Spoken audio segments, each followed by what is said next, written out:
நாட்டையும் குப்பையிலேயோ போடணும் என்று சிலர் யோசிப்பியர். வெயில் காலத்துல மழையும் கொட்டு. 66 வயதோ கோரி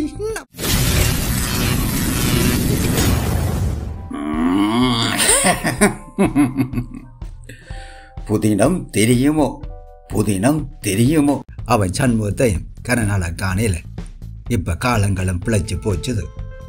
வெயில் காலத்துல மழையும் கொட்டு, அதுக்கு தக்க வெயிலும் வெளுத்து வாங்குது. பவளம் கெட்டியே என்னப்பா? ஒரு விளம்பரம் உண்டு வந்திருக்கடி. அது என்ன விளம்பரம் அப்பா? ஒரு மணவாளனுக்கு மணமகள் தேவையா?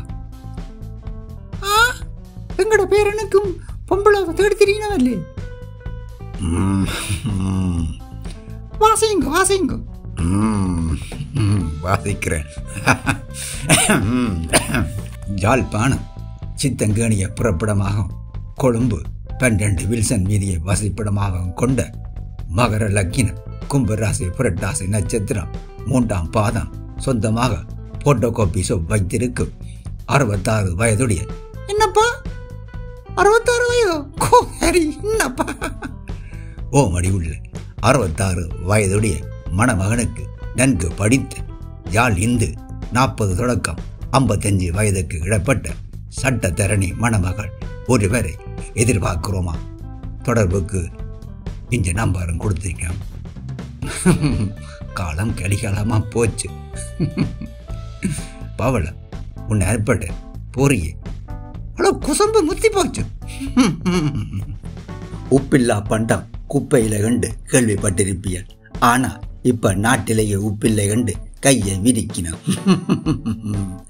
அப்ப நாட்டையும் குப்பையிலேயோ போடணும் என்று சிலர் யோசிப்பியல். 4 பக்கமும் உப்பு தண்ணி இருந்தும் இலங்கையில உப்பு தட்டுப்பாடு கண்டால் அது யார் என்ற விழ.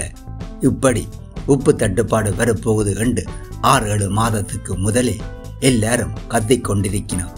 ஆனா அதை தடுக்க உருப்படியா ஒன்றும் செய்யல. ஆணிரவு உப்பளத்தை திறந்து ரஜ உப்பு பேக்கெட்டை கொண்டந்தவைதானே என்று சிலர் வரைஞ்சு கட்டி கொண்டு வருவினர். ஆணிரவுல 2 உப்பளங்கள் இருக்கு. ஒன்று வெள்ளைக்காரர் காலத்துல உருவாக்கினது. அதுல கடல் தண்ணியை குளம் மாதிரி பெரிய அளவுல தேக்கி வச்சு அதை உப்பா மாத்துவினர்.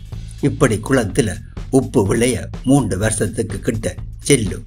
ஆனா குளத்தை 4-5 பிரிவாக்கி ஒவ்வொரு பக்கத்தால ரொட்டேஷனில உப்பை எடுப்பினர்.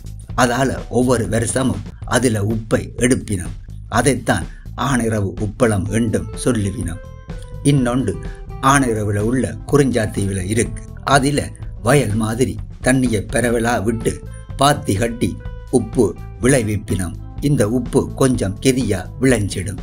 ஆனா சண்டைக்கு பிறகு இந்த குறிஞ்சாத்தீவை எல்லாரும் கைவிட்டு விட்டினா. சண்டை காலத்துல இயக்கமும் ஆணையிரவில இருக்கிற பெரிய உப்பளத்துல தான் உப்பு விளைவிச்சு சனத்துக்கு கொடுத்தவ. வருஷ கணக்கில பாதை பூட்டி பொருளாதார தடை போடப்பட்ட காலத்துல கூட இஞ்ச உப்புக்கு தட்டுப்பாடே வரையில. பவளம் கேட்டியே? ஓமப்பா சொல்லுங்க தொடர்ந்து. ஆனா இப்ப வந்திருக்கண்டால் என்ன அர்த்தம்? இவையால் இன்னும் ஒழுங்கா ஆணையிரவில இருக்கிற பெரிய உப்பளத்துல இருந்து உப்பை விளைவிக்க தொடங்கியல. இப்ப கொஞ்ச நாளா பெய்கிற மழையால அங்க விளைஞ்ச உப்பை பேக்கெட் பண்ண இயலாமல் இருக்கா. மழை விட்ட பிறகுதான் உப்பு பாத்தியல் காஞ்சி வரும். அதுக்கு பிறகுதான் அங்க இருந்து உப்பை பேக்கெட் பண்ணி கடைகளுக்கு அனுப்பிவினர். அதை விட மன்னார் உப்பளக்காரரும் ஆணையிரவில இருந்துதான் கொஞ்ச நாளைக்கு முதல் பேக்கெட் பண்ணுறதுக்கு ஒரு தொகை உப்பை எடுத்திருக்கிறார். ஆணையிரவுல உப்பை உடனே பேக்கெட் பண்ண முடியாமல் கிடக்காம். பெருமெடுப்பில் உப்பு கொம்பனியை திறந்த அரசாங்கம் மழைக்குள்ள உப்பு பாத்தியல் நினையாத மாதிரி ஒரு ஏற்பாட்டை செய்திருந்தால் இப்படி திடீரென்று உப்பு தட்டுப்பாடு வந்திருக்காது.